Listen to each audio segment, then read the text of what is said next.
In Japan, there is a chilling saying: if you are near the train tracks and you hear tick-tick, do not, under any circumstances, look back.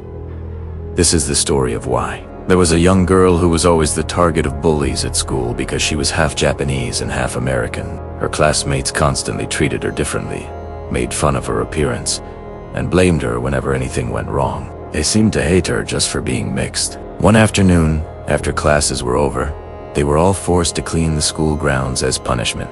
One of the boys, frustrated about having to stay late, finally snapped. He screamed at her, declaring it was her fault they were stuck cleaning. Then, in a fit of rage, he grabbed a large bin full of garbage and dumped the entire contents all over her. Humiliated, furious, and heartbroken, the girl didn't say a word. Say, just run. She kept running until she reached the nearest train station.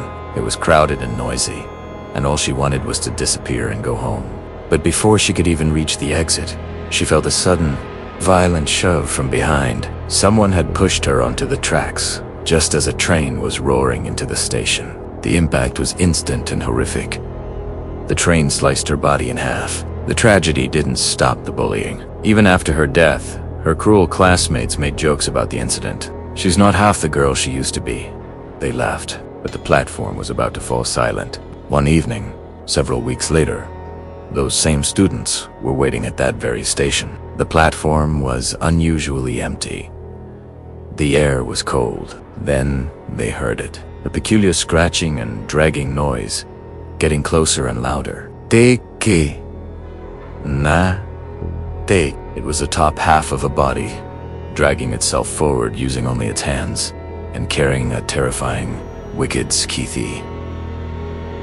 It was the girl.